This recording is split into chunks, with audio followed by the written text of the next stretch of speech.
without cause there is no effect. Without cause, म्हणजे काय?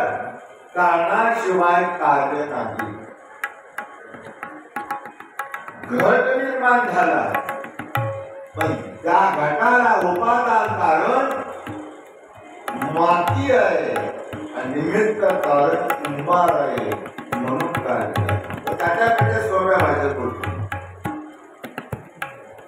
हा देह निर्माण झाला. देह हे कार्य आहे. देह हे कार्य आहे आणि देह हे कार्य हो हे याला उपादान कारण कोण आणि याला निमित्त कारण कोण? याला निमित्त कारण आहे पंचमहाभूत. कोण? पंचमहाभूतांना हा देह निर्माण. पृथ्वी, आप, तेज, वायू आणि आकाश. पंचभूताचा गोंधळ. पंचभूताचा गोंधळ. पंचभूताचा गोंधळ.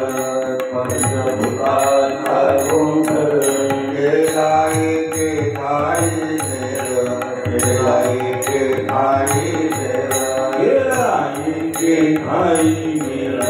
केलाय के ठाई नेर. आलाविला सबळ. आलाविला सबळ. आलाविला सबळ.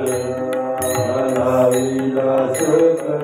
अहंकार जामाती. अहंकार जामाती. अहंकार जामाती. अहंकार जामाती. येते काय निरे माटे. येते काय निरे माटे. येते काय निरे माटे. येते काय निरे माटे. येते काय निरे माटे. येते काय निरे माटे. येते काय निरे माटे. पंचभूताचा गोंधळ. केलाय के ठाई वेळ. लावेला सबळ. अहंकारचा पंचभूताचा गोंधळ. पृथ्वी, आप, तेज, वायू आणि आकाश. मौली सुद्धा एक ठिकाणी म्हणतात ना, तया रूपा आणि ती पाच पाच मिळून. मौली पंचमहाभूतानं तो निर्माण झाला. पण पंचमहाभूत त्याला उपादान कारण आहे पण त्याला निमित्त कारण कोण?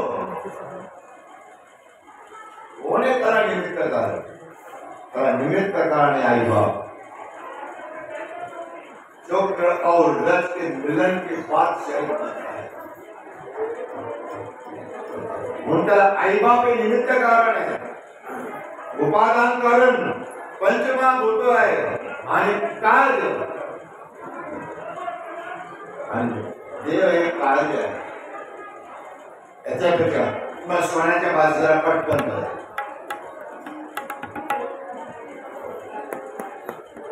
सोन्याचा दागिना तयार केला. सोन्याचा दागिना निर्माण केला. या सोन्याच्या दागिन्याला उपादान कारण कोण? कशापासून झाला? सोनं. सोनं हे त्याचं उपादान कारण आहे.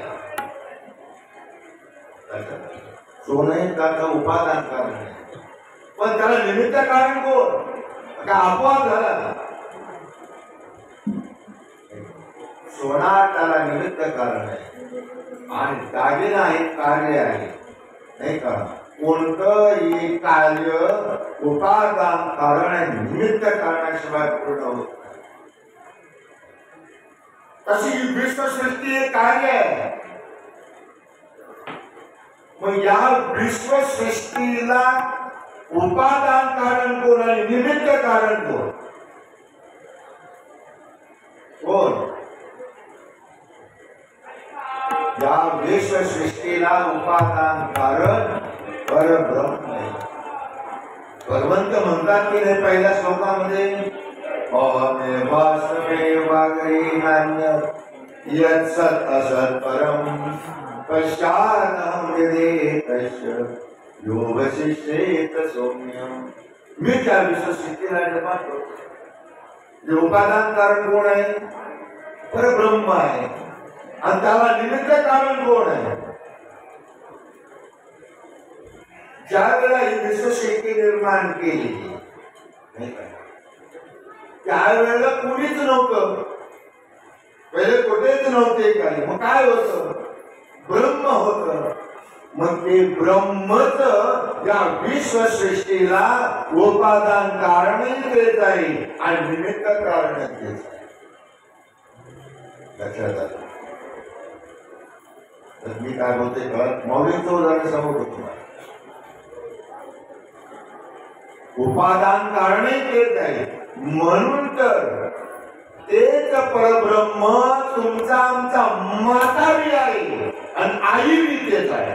कृष्ण माझी माता, कृष्ण माझा पिता, कृष्ण माझी माता, कृष्ण माझा पिता,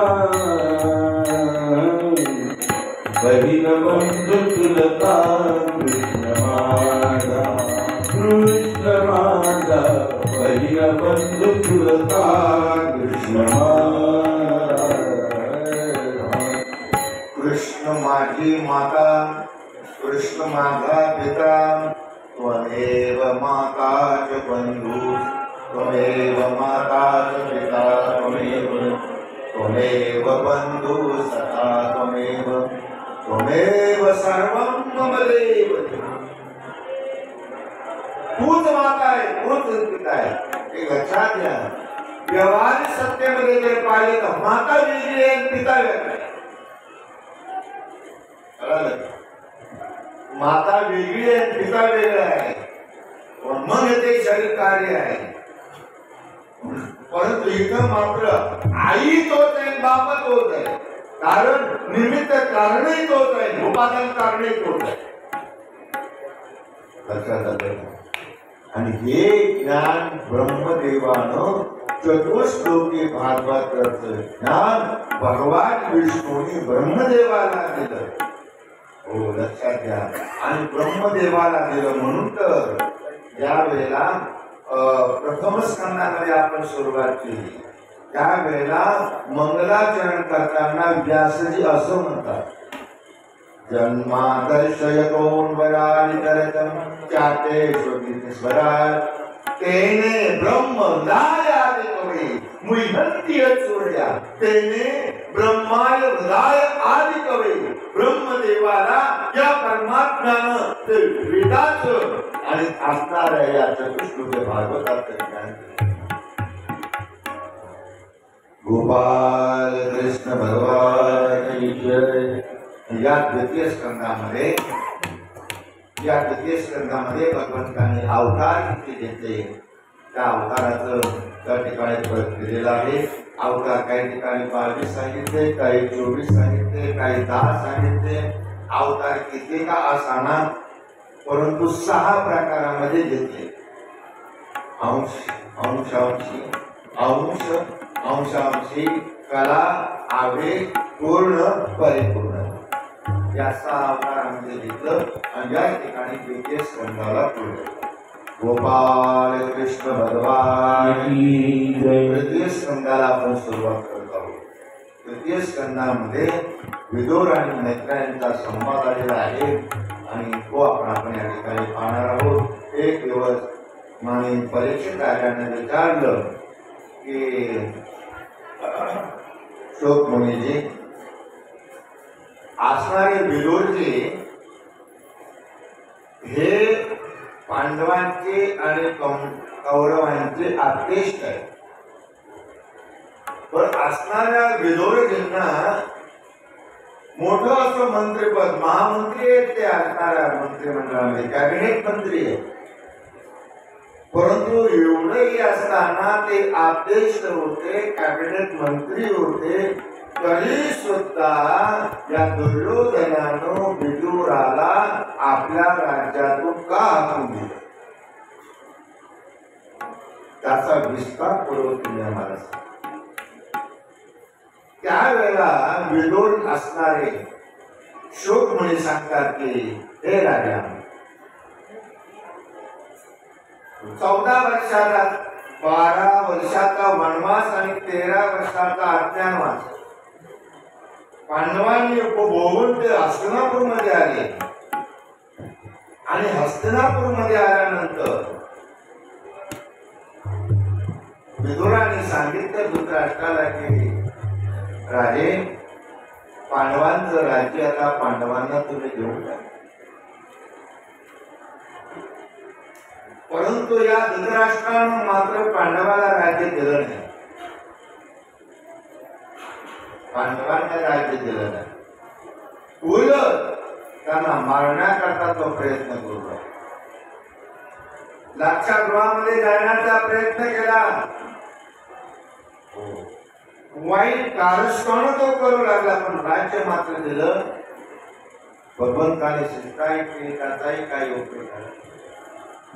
आणि एक दिवस त्या धृतराष्ट्रानं विदुरजीला बोलावलं. म्हणाले, विदुरजी काय केलं पाहिजे तुम्ही सांगा मला. आणि त्यावेळेला विदुरजींनी सांगितले विदुरा म्हणाले, राजे तुम्हाला वाईट वाटेल, पण मी खरंच सांगतो तुम्हाला, असणारा हा दुर्योधन तुमचा पुत्र नाही. हा दुर्योधन तुमचा पुत्र नाही, पूर्वजन्माचं पाप तुमच्या पुढे जन्माला आले. याचा त्याग करा, नाही तर सर्व कौरव वंशाचा नाश होईल. काय सांगितलं? कौरव वंशाचा नाश होईल, कारण पूर्वजन्मातलं कर्म हे भोगावंच लागतं. अवश्यमेव भोक्तव्यम कृतकर्म शुभाशुभम ना भुक्तम चेते कर्म कल्पकोटी शतैर. भोगावंच लागतं. पूर्वजन्मातलं पाप हे तुमच्या पुत्र रूपानं तुमच्या पुढे जन्माला आलेलं आहे. याचा त्याग करा, नाहीतर कौरव वंशाचा नाश होऊन जाईल. आणि हे शब्द दुर्योधन, कर्ण, दुःशासनानं आजच्या खोलीमध्ये ऐकले आणि धावत आले महाराज विदुराला. अरे विदुरा, अरे अन्न आमचं खातोस, अन्न आमचं खातोस, आणि हेच मात्र त्या पांडवांचं समोर कोण आहे शिपाई त्यात बोलवा त्यांना, याला हाकून द्या म्हणाले, आपला राज्य ठेवून. आमचे विदुरजी त्यावेळेला संत भूमिका घेतली. एक शब्द सुद्धा बोलले नाही विदुरजी. विदुरजी हे सामान्य नव्हते, यमदूताचा अवतार होता. त्याने एक शब्द जरी फेकला असता तर दुर्योधन ठाक झाला असता. सामर्थ्य त्या विदुरजीने.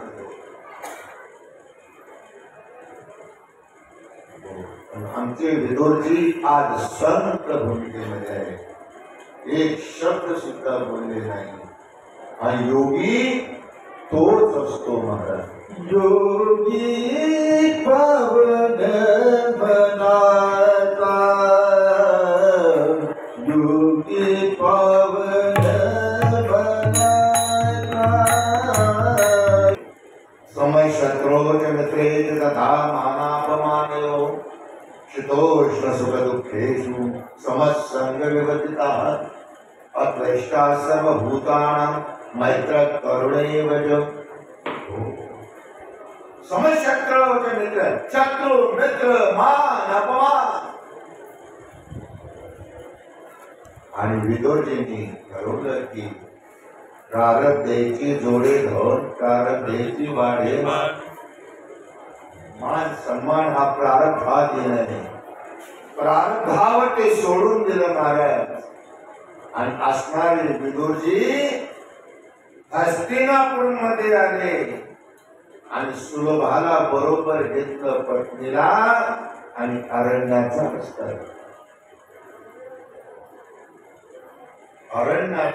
धरला. गंगा नदीच्या तीरावर गेले, पर्णकुटी बांधली.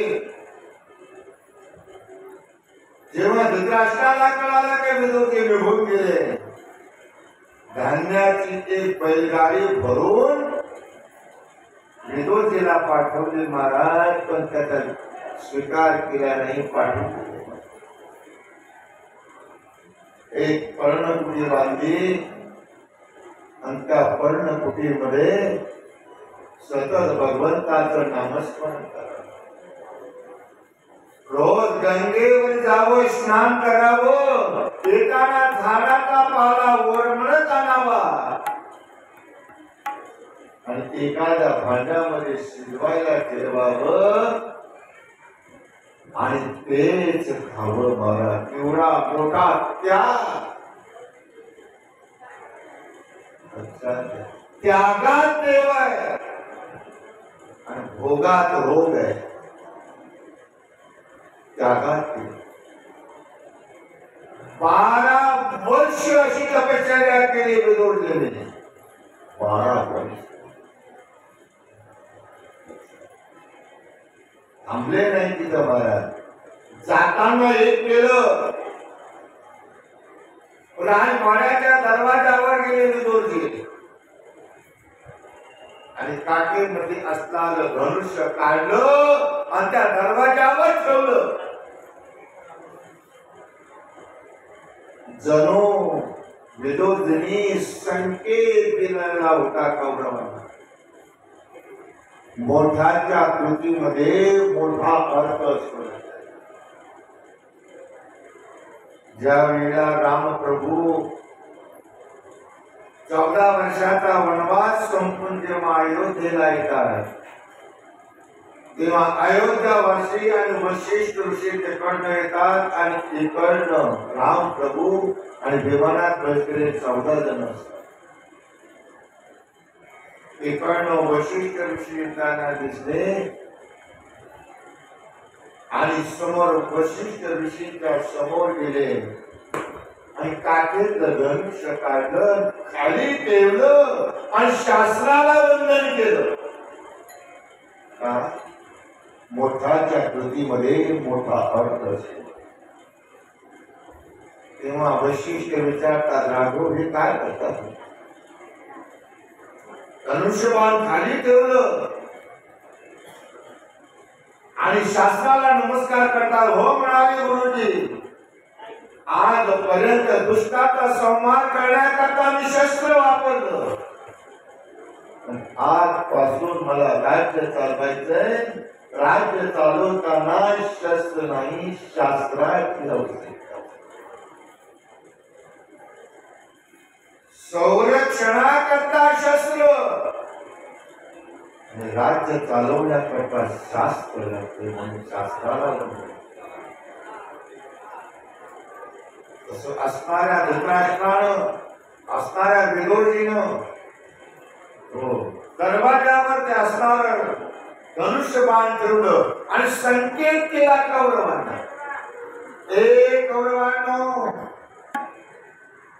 या धनुष्य बाणानं जर तुम्ही लढाई कराल तर कौरव वंशाचा नाश होऊन जाईल. तुम्हाला लढाईच करायची तर वाट बाणाने करा, शाब्दिक लढाई करा, पण शस्त्राने लढाई करू नका. हो, संकेत केला, अरण्यामध्ये निघून गेले. रोज गंगेच्या तीरावर स्नान करावं, येताना झाडाचा पाला बरोबरून आणायचा, तो शिपायचा धुवत खायचा. एवढा मोठा त्याग आणि रात्रंदिवस भजन परमात्म्याचं. रात्रंदिवस भजन करायचं. भजन करायचे महाराज. श्री कृष्ण गोविंद हरे मुरारी. विदुरजीला आनंद झाला. स्नान झालं येताना भाजी ओरमळत आणि झाडाचा पाला आणला, शिजवायला टाकला आणि आज अतिशय खुश होते महाराज विठोरजी. आणि सुलभा विचारते, पतिराज आज आप बहुत खुश हैं. हा म्हणाले, सुलभा आज मैं बहुत खुश हूं. आज भगवंत हस्तिनापुर आ रहे हैं. आणि एक सांगू का तुला, आज माझे 12 वर्ष तपाचे पूर्ण होत आहे. आणि असं म्हणतात 12 वर्ष जर वैराग एकत्र तप केलं तर भगवंताला भेट दिल्याशिवाय राहत नाही. आणि आज माझे 12 वर्ष पूर्ण झालेले आहेत. हस्तिनापूर मध्ये भगवंत दुर्योधना करता नाही, माझ्या करता येणार आहे. माझ्या करता येणार. म्हणाले, सुलभा म्हणते, पतिराज तुमचा आणि भगवंताचा काही परिचय आहे का? ज्या वेळेला मला ते भेटतात मला तेव्हा विदूर काका म्हणतात. विदूर काका म्हणतात मला. हो का? म्हणाले, मग त्यांना निमंत्रण द्या ना आपल्याकडे येण्याचं. त्यावेळेला विदूरच्या डोळ्यातून अश्रू आले. एवढ्या मोठा आणि 56 भोग ज्याला लागतात त्यामध्ये आपल्यामध्ये देण्याकरता आपण काय काय आपल्याकडे त्याला देण्याकरता. तेव्हा विदुरा हसणाऱ्या विदुराणीच्या डोळ्यातून असतो. आहे म्हणाले, प्रभू आहे माझ्याकडे देण्याकरता. काय आहे तुझ्या? माझ्याकडे देण्याकरता प्रेम आहे. आणि परमात्म्याला प्रेम लागते, दुसरे काही. प्रेम सुख देगी, प्रेम सुख देगी, प्रेम सुख देगी,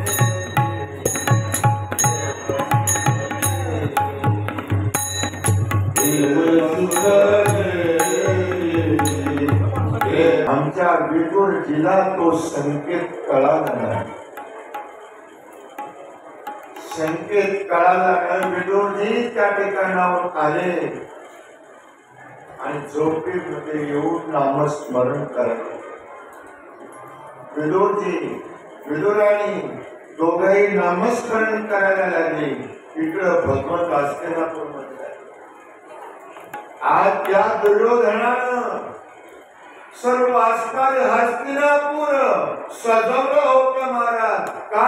द्वारकेचा राजा येणार म्हणून संपूर्ण हस्तिनापूर सजवलं. ज्या वेळेला भगवंत हस्तिनापूर मध्ये गेले आणि दुर्योधनाला म्हणते, अरे दुर्योधना, अरे एवढं सजावट करण्याची काय कारण होतं? म्हणाले, मी द्वारकेचा राजा म्हणून आलेलो नाही, तर पांडवांचं दूत म्हणून. एवढे शब्द ऐकले महाराज आणि क्रोधायमान झाला दुर्योधन. तो दुर्योधन म्हणतोय, कृष्णा एकेरी भाषेत बोलतात, ए कृष्ण, अरे भीख मांगने से राज्य नहीं मिलता. सुई की नोक पर जितनी मिट्टी होती है उतनी मिट्टी नहीं मिलेगी. राज्य की बात तो अलग है. क्रोधायमान झाला महाराज. त्यावेळेला धृतराष्ट्र म्हणतो, भाई भाई का वाद है, मिटा लेंगे. चलो कृष्ण, 56 भोग तयार है. नाही म्हणाले, धृतराष्ट्रा तुझ्याकडे मला जेवायचं नाही. तुझ्याकडे काही ठेवायचं मला.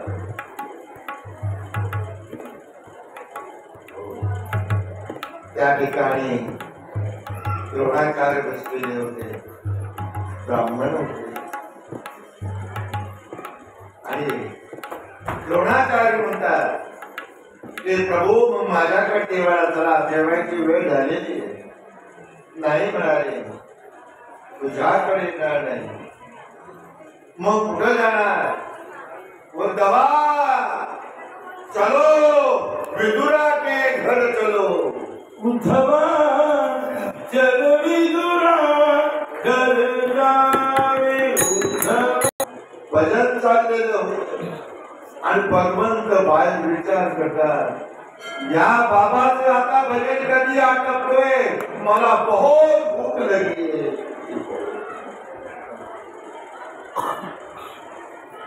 शेवटी भजन काही आटते ना, त्या वेळेला भगवंताने दरवाजा खटखट खटाया. कौन किसी का दरवाजा खटखटाता है? भगवान प्राप्ति के लिए भक्त भगवान का दरवाजा खटखटाता है, उसे वैष्णव कहा जाता है. उसे वैष्णव कहा जाता है. वैष्णव किसे कहा जाता है? वैष्णव म्हणून दया अविदेवावरी माया. ओ अविदेवावरी माया, अविदेवावरी माया.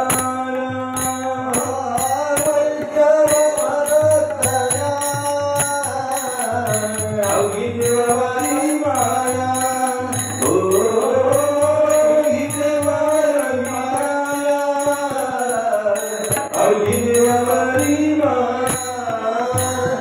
वैष्णव मनोदया अवधि देवावरी माया. जिस भक्त की माया भगवान पर होती है उसे वैष्णव कहा जाता है, और भगवान की माया जिस भक्त पर होती है उसे महावैष्णव कहा जाता है. तुम्हें का फर्क कळाला का? माया या ठिकाणी ती माया नाही, मागाशी सांगितली माया या ठिकाणी प्रेम. या ठिकाणी प्रेम होत शब्द आहे माया. ज्या भक्ताचं प्रेम भगवंतावर आहे त्याला वैष्णव म्हणतात. भगवंताचं प्रेम ज्या भक्तावर आहे त्याला महावैष्णव.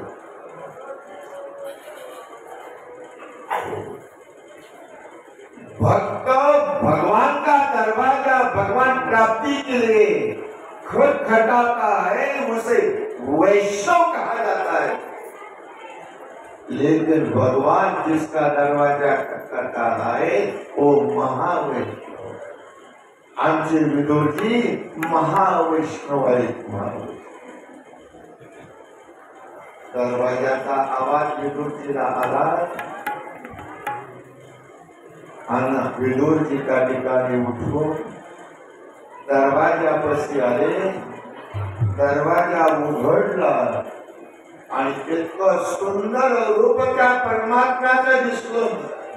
किती सुंदर होता. राजस सुकुमार मदनाचा पुतळा.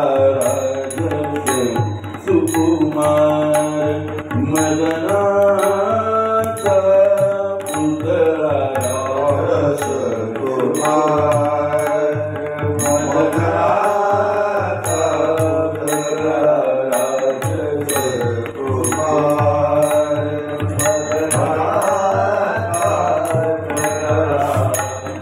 रवीचे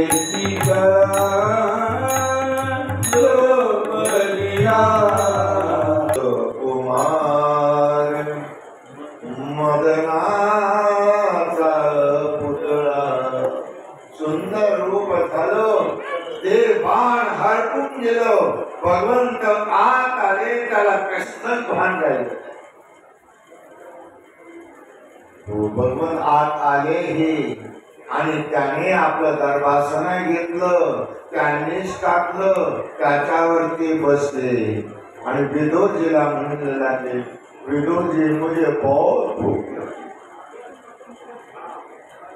विदुरजी मुझे बहुत भूख लगी है, मुझे खाना दो। विदुरजी म्हणाले, दुर्योधनाच्या ठिकाणी तू खाना नाही खाया? नहीं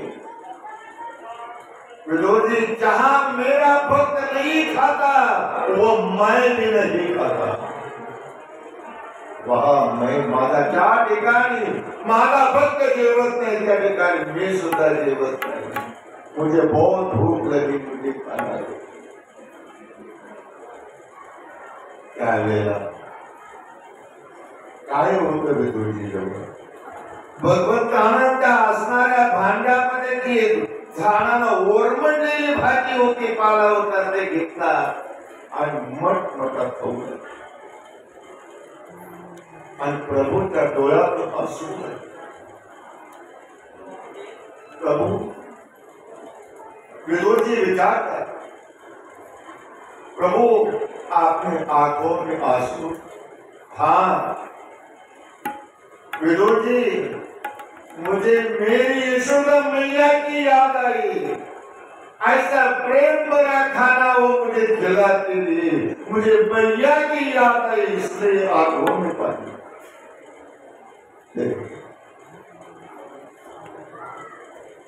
स्वादिष्टता और मिष्टता वस्तु में नहीं होती, वो प्रेम में होती है, वो प्रेम में होती है। त्या ठिकाणी भगवंत द्वारकेला निघून गेले आणि त्या दिवशी विदुरजी आणि तीर्थयात्रेकरता निघून गेले। तीर्थयात्रा करत करत करत जेव्हा ते वृंदावनाला आले आणि त्या वृंदावनामध्ये उद्धवजीची भेट झाली, त्यावेळेला उद्धवजीला प्रश्न केला विदुरजींनी, विदुर उद्धवा, अरे रुक्मिणी माता, सत्यभामा माता, जांबुवंती कसं काय तू आता द्वारकेहून झाला ना? सांब कसा आहे, अनिरुद्ध कसा आहे, प्रद्युम्न कसा आहे, माझं आराध्य दैवत भगवान कृष्ण कसं आहे? तेव्हा ज्यावेळेला भगवान कृष्णाचा त्याने उच्चार केल्याबरोबर उद्धवाच्या डोळ्यातून अश्रुधारा निर्माण झाली। अश्रू आल्या आणि सांगितलं, विदुरा, भगवंत निजधामाला गेले रे, निजधामाला गेले, आता भगवंत नाही झाले। दोघांनी अश्रूला वाटा काढून दिला, दोघांच्या डोळ्यातून अश्रुधारा चालू होती। त्यावेळेला उद्धवजी म्हणतात, विदुरा, आणि त्यावेळेला असणाऱ्या भगवंताने आम्हा सर्वांना ब्रह्मज्ञान दिलं, ब्रह्मज्ञान दिलं। विदुरजी म्हणतोय, उद्धवा, जे ब्रह्मज्ञान भगवंताने तुम्हाला दिले ते भगवंताला, ते ब्रह्मज्ञान तुम्ही मला द्या। अरे नाही म्हणाले, उद्धवा, तो माझा विकार। ज्या वेळेला भगवंत निजधामाला चालले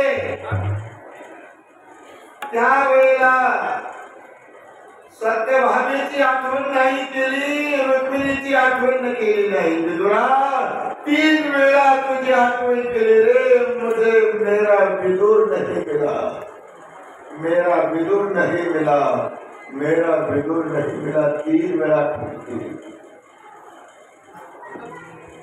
आणि समोर मैत्रेय बसलेले होते, मैत्रेय ऋषींना सांगितलं, मैत्रेय, ज्या वेळेला माझा विदुर तुझ्याकडे येईल तेव्हा ते ब्रह्मज्ञान तू त्याला सांगत।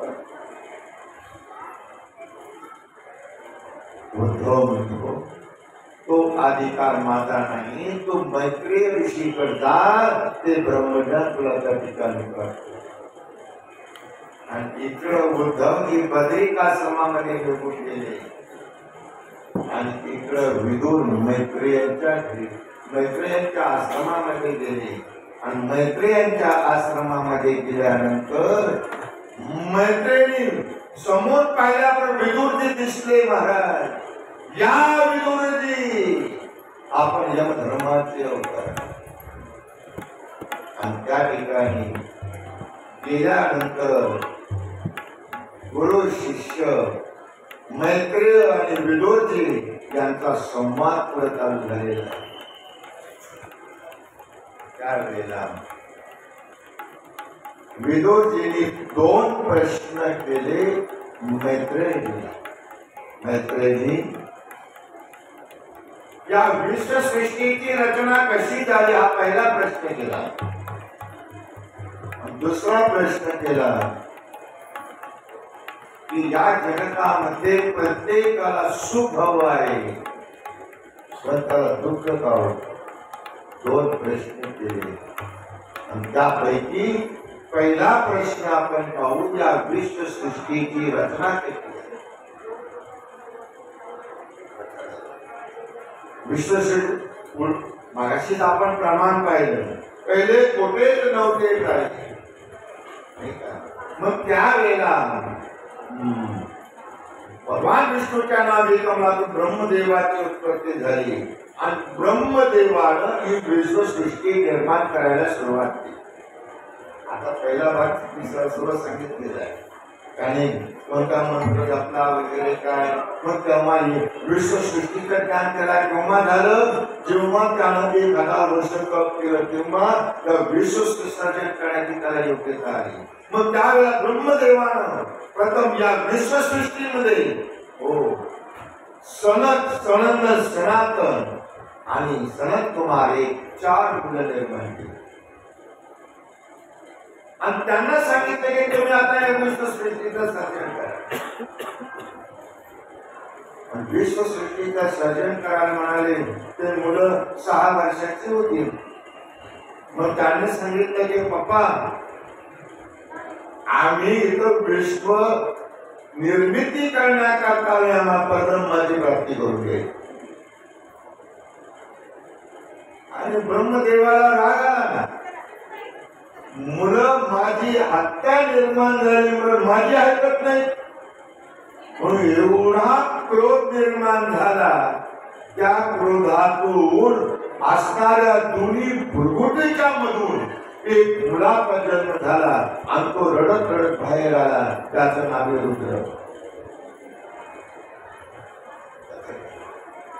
आणि त्याला सांगितलं की आता विश्वसृष्टी तू निर्माण कर. बागरानं विश्वसृष्टी निर्माण केली. सगळे भूत घेतात. म्हणून ब्रह्मदेवानं सांगितलं, बस तुझी सृष्टी आता बंद कर. मग ब्रह्मदेवानं आपल्या संकल्पानं 10 मुलं निर्माण केली. कोणकोणती? आत्री, मरीची, अंगिरस, पुलस्त्य, पुलह, क्रतु, वशिष्ठ, भृगु, दक्ष आणि नारद. किती मुलं झाले? झाले का? कोणी बोलते म्हणावं, तुम्ही सांगा, आम्ही ऐकतो. पुलस्त्य, पुलह, क्रतु 3, मरीची, आत्री, अंगिरस 6, वशिष्ठ, भृगु 8, दक्ष आणि नारद. किती झाले?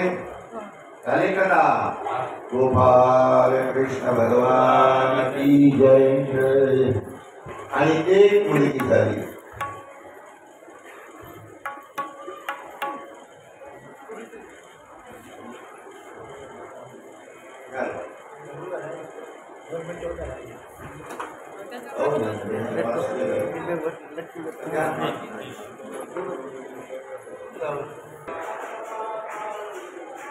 ते मुलगी एवढी सुंदर होती की असणारा ब्रह्मदेव त्या मुलीच्या पाठीमागे तेव्हा मुलं म्हणाले असं काय करता म्हणाले तुम्ही. मग त्यावेळेला ब्रह्मदेवाने आपलं जे काम शरीर होत ते काम शरीराचा त्याग केला आणि ते काम शरीर 10 दिशा घेऊन गेले. त्या धुक्याच्या रूपानं आपल्याला ते भगवंताचं काम शरीर आहे ब्रह्मदेवाचं. जे धुकं दिसतो ना सकाळी ते धुकं हे ब्रह्मदेवाचं शरीर हे काम शरीर. मग ब्रह्मदेवाने दुसरी काया निर्माण केली.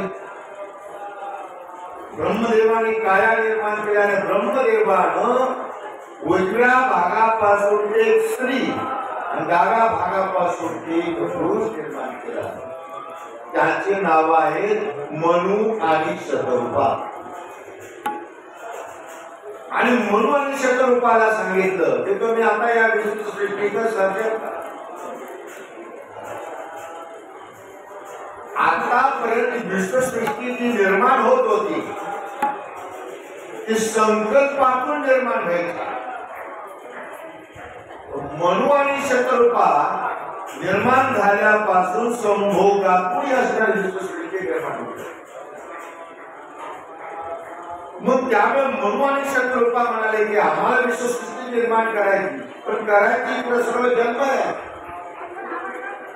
मग त्यावेळेला ब्रह्मदेवाच्या नाकातून वराह रूपा अवतार घेतला आणि त्या वराहानं समुद्रामध्ये छलांग मारली. पृथ्वी हिरण्यनाथानं रसा तळाला नेली होती. मग त्याने आपल्या गाडीवर जाऊन पृथ्वीवर आहे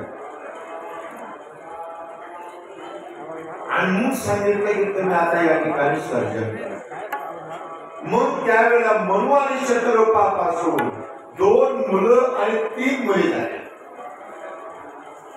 2 मुलं झाली प्रियवत आणि उत्तानपाद आणि 3 मुले झाल्या आहुती, प्रसूती आणि देव. सृष्टीचा विस्तार कसा होतो. त्यापैकी जी प्रसूती होती ती दक्षाला दिली. प्रसूती होती ती दक्षाला दिली आणि तिच्यापासून सती झाली ती भगवान शंकराला दिली. म्हणून शतरूपाच्या मुलीचा पहा. आहुती होती ती प्रजापतीला दिली आणि तिच्यापासून यज्ञ पुरुष झाला आणि त्याच्या यज्ञ पुरुषाच्या पत्नीचं नाव दक्षिणा. कोणताही यज्ञ केल्यानंतर दक्षिणेशिवाय तो पूर्ण होत नाही. तिसरी मुलगी होती देवहूती. या देवहूती ही कर्दमाला गेली आणि तिच्यापासून 9 मुली निर्माण झाल्या आणि त्यापैकी एक मुलगी भगवान दत्तात्रयाची आई अनसया आहे. ती देवतेची मुलगी आहे. देवतेची मुलगी आहे. भगवान दत्तात्रयाची आई अनसया ही देवतेची मुलगी. 9 मुली झाल्या आणि एक मुलगा झाला कपिल देव. या कपिल देवानं सांख्यशास्त्र सांगितलं. आपल्या आईला उपदेश केला ज्याला आपण मातृगया म्हणतो. गुजरात मध्ये ती मातृगया आहे. कपिल देवाचं स्थान त्या ठिकाणी आहे आणि तिथं स्त्रीला पिंडदान करण्याचा अधिकार आहे. मातृगया आणि त्या ठिकाणी आपल्या आईला त्यानं सिद्ध केलं. परमार्थामध्ये म्हणतो या गावाचं नाव पडलं सिद्धपूर. मातृगयाचं काय गावाचं नाव काय आहे? सिद्धपूर. आणि आईला उपदेश करून असणारे कपिल देव गंगासागरला निघून गेले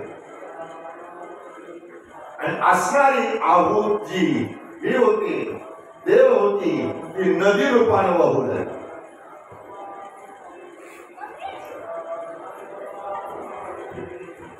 आणि उत्तानपाद होता. त्या उत्तानपादाला 2 राण्या होत्या, सुरुची आणि सुनीती.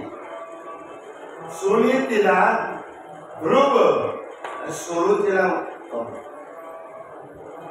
मग उत्तमाचा पुढे वंश वाढला. उत्तमाचा जो असणारा उत्तानपाद होता त्याचा मुलगा ध्रुव.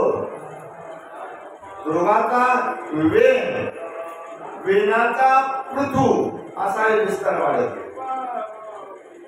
आणि जो पृथू होता महाराजा हा सामान्य होता. आपल्या प्रजेकरता त्याने खूप यत्न केले आणि भगवान विष्णू त्याच्यावर प्रसन्न झाले आणि विचारलं, बोल म्हणजे तुला काय पाहिजे, काय मागितलं पृथू नाही. ते म्हणाले, प्रभू तुझी ही कथा ऐकण्याकरता 2 कान मला अपुरे पडतात, मला 1000 कान दे. लक्षात आलं. आणि प्रियवत आणि प्रियवताचा जो मुलगा होता त्याचं नाव आहे अग्निग्रह. अग्निग्रह त्याचं नाव. आणि जी दक्षाला मुलगी दिली होती प्रसूती, ती प्रसूतीपासून सती ना जन्म घेतला आणि ती सती भगवान शंकराला दिली. आणि त्याच सतीनं 4थ्या स्कंदामध्ये यज्ञकुंडामध्ये उडी टाकून आपल्या देहाचा त्याग केला. फार मोठी कथा आहे, कारण मला 10व्या स्कंदापर्यंत जायचं. त्याच्यामुळं फक्त स्कंदांचा पॉइंट काउंट करत चालू आहे. आता एवढा विस्तार करायला मला वेळ नाही. आणि मला प्रिय जो होता यज्ञकुंडामध्ये उडी टाकली, पण शेवटची इच्छा काय होती तिची, की पुढच्या जन्मामध्ये मला सुद्धा भगवान शंकरच पती मिळाले पाहिजे. आणि शेवटच्या क्षणी तिची असणारी इच्छा, मग मरणी जे आठवे, काय मरणी जे आठवे पुढं कसं त्याला भावं लागतं. मनोनी सदा स्मरावे माते जितोबा, मरणी जयाती आठवे तो तेच गतीचे पावे. म्हणून सदा यज्ञ आपली स्मरण भावं कधी कंते करे म्हणून तम तमे मौक्ती कंते सदा सर्वाव वालता. जिते अवसरे मौलिकारी तत्व, जिते अवसरे आवडवणे जीवी उरे तेच मरणाचे फेरे फारवले.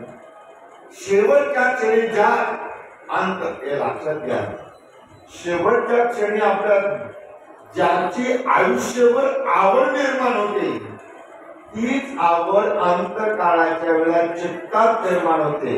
आणि चित्तामध्ये जी आवड निर्माण होते तेच चित्त पुढच्या जन्माला कारण होते.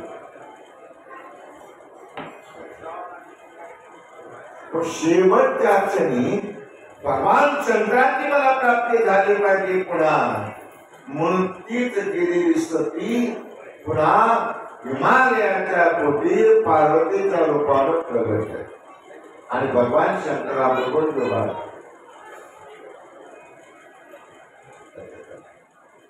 आणि या ठिकाणी 4th स्कंदाचा पूर्ण विराम. 5म स्कंदामध्ये प्रियवताची कथा आहे.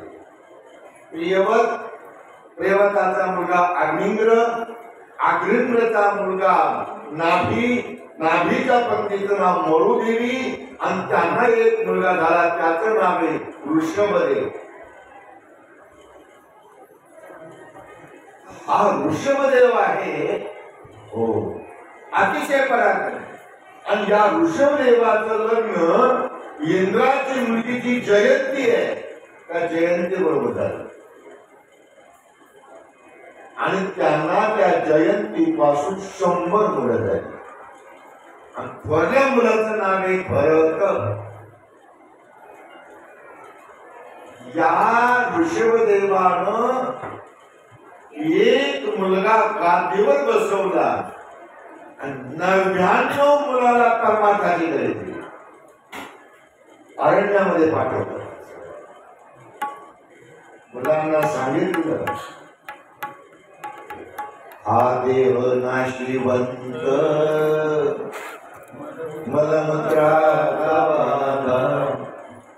रवरव दुर्गंधी रे अमंगळ इथं थांबू नका. हा देह तुम्हाला जो मिळालेला आहे हा प्रपंच करण्याकरता मिळाला नाही, परमार्थ करण्याकरता मिळाला. देवीला देह भजना गोमदा, देवीला देह आहे हे प्रपंच करण्याकरता नाहीये. प्रपंच हा साइड बिझनेस आहे आणि मेन बिझनेस परमार्थ आहे. The ending point of the life to get moksha, to get Brahma प्राप्ती. जसं लोकमान्य टिळकानं म्हणावं, स्वराज्य is my birthright and I shall have it. स्वराज्य मला जन्मसिद्ध हक्क आहे आणि तो मी मिळविणारच. तसं प्रत्येक जीवाला म्हणायचं, परब्रह्म प्राप्ती is my birthright and I shall have it. त्याच्या करताच मिळालेलं आहे. हा उपदेश या ऋषभदेवानं 99 पुत्राला दिला आणि 99 पुत्रातले 9 योगेश्वर झाले आणि तेच 9 योगेश्वर पुढं नवनाथ झाले आणि तेच नवनाथ कलियुगामध्ये मत्स्यनाथ, गोरक्षनाथ हे सर्व कोण आहेत? हे ऋषभदेवाचे पुत्र आहेत.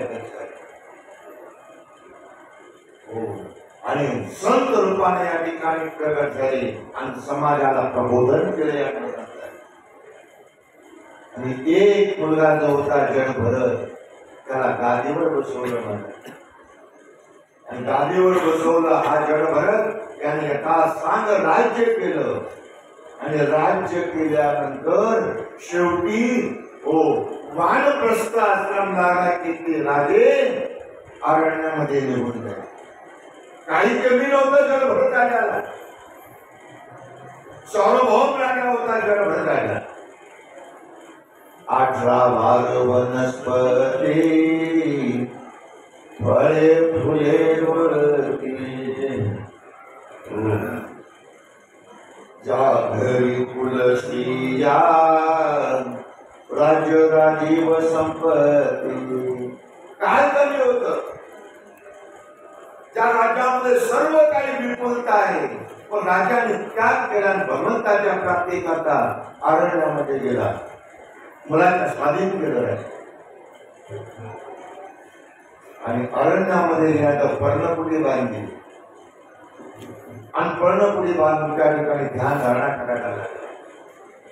पण एक दिवस काय झालं, तो सरोवराच्या कडेला बसला आणि त्याला एक दृश्य दिसलं. एक गर्भवती हरिण त्या ठिकाणी पाणी पिण्याकरता येत होत. वाघाचे डरकाळे ऐकले आणि वाघाचे डरकाळे ऐकल्यानंतर गर्भपात झाला. राजा हे दृश्य पाहत होते आणि हरण त्या ठिकाणी पळाले. पण एका दरीवरून गुळी मारत असताना ती दरीमध्ये पडली, तिचा मृत्यू झाला. राजा दयाळू ते पाळस घरी त्याने पर्णकुटीमध्ये आणलं, लालन पालन केलं, रोज चारा पाणी करू लागला आणि एवढा गुंतला त्याच्यामध्ये, एवढा गुंतला की जो प्रपंच राज्यामध्ये करता आला नाही तो पर्णकुटीमध्ये केला. पर्णकुटीमध्ये आणि ताप आला आणि त्या तापामध्ये हो माझ्या हरणाचं कसं होईल, माझ्या हरणाचं कसं होईल असं म्हणता म्हणता देव त्याग केला. तो जळभरत राजा हरणाच्या गर्भाला जातो. जळभरत राजा तुम्ही मला कथा सांगा कथा. आणि त्यावेळेला विचारलं शोधण्याने, बोल तुला काय हवंय म्हणाली. आता सूर्यवंशाचा विस्तार सांगितला, मी आता तुला चंद्रवंशाचा विस्तार सांगतो म्हणाले. या चंद्रवंशामध्ये भगवान कृष्ण अवतरित झाले. 11 वर्ष गोकुळात होते, 14 वर्ष मथुरेमध्ये होते आणि 100 वर्ष द्वारकेमध्ये होते. असे 125 वर्ष भगवान कृष्ण या मृत्यू लोकामध्ये राहिले आणि 125 वर्ष झाल्यानंतर हो निज धामाला निघून गेले. झाली म्हणाली कथा. चंद्रवंशाची कथा झाली म्हणाली. बरेच चित्कार ताऱ्याच्या डोळ्यातून अश्रू आले. म्हणाले शोक मुनीजी, ज्या परमात्म्यानं मला अंकुश प्रधान रूप धारण करून मला वाचवलं, आईच्या गर्भामध्ये मला वाचवलं, लाच्या गृहामध्ये माझ्या आजोबांना वाचवलं, माझ्या आजीला लुगडे साड्या पुरवल्या आणि त्या परब्रह्म परमात्म्याचं चरित्र एवढं संक्षिप्त शोकमणी आता विस्तार पूर्वक सांगा. विस्तार आणि असणारे शोकमणी आता विस्तार पूर्वक सांगतो. राजा भगवंताचा अवतार जो होतो तो धर्माचं रक्षण करण्याकरता. यदा यदा हि धर्मस्य ग्लानिर्भवति भारतम् अभ्युत्थानम् अधर्मस्य तदात्मानं सृजाम्यहम् परित्राणाय साधूनां विनाशाय च दुष्कृतां धर्म संस्थापनाय संभवामि युगे. धर्माचं रक्षण करण्याकरता परमात्मा अवतार. हो ज्या वेळेला या मृत्यू लोकांमध्ये पृथ्वी मातेला ओझ होतं ते माणसं जन्माला आल्याने होत नाही. पृथ्वी मातेला ओझ होतं ते पापाचं होतं. या मृत्यू लोकांमध्ये पाप झालं की पृथ्वी माता गायीचं रूप घेते, ब्रह्मदेवाजवळ जाते. वत्सरूपी पृथ्वी रम्यापासिना निर्वाहितोय सांगतासी, निर्वाहितोय सांगतासी, निर्वाहितोय सांगतासी,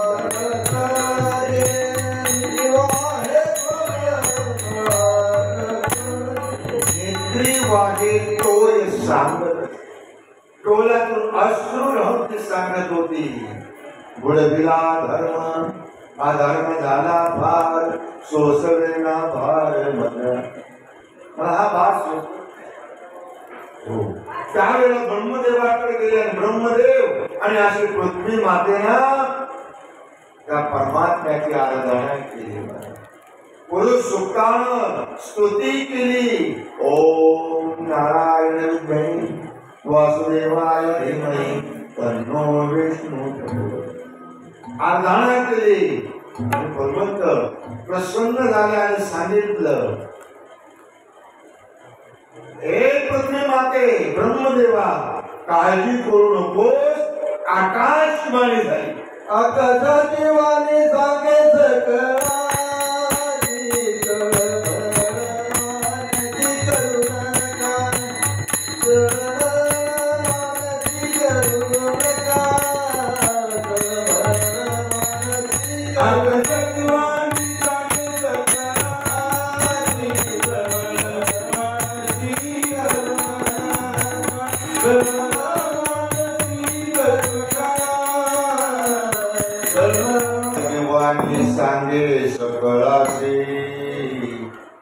कळमळ मानसे काढू नका. आकाशवाणीने सांगितलं काही काळजी करू नका. सुतपा आणि कृष्णाला पूर्वजन्मामध्ये मी आश्वासन मी अवतरित होतोय वसुदेव देवीच्या.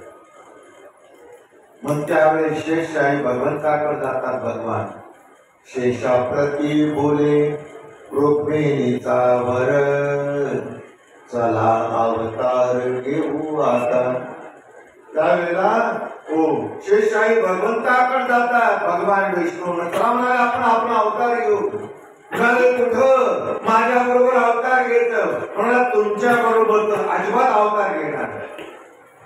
झालं काय म्हणाले राम अवतारी झालो लक्ष्मण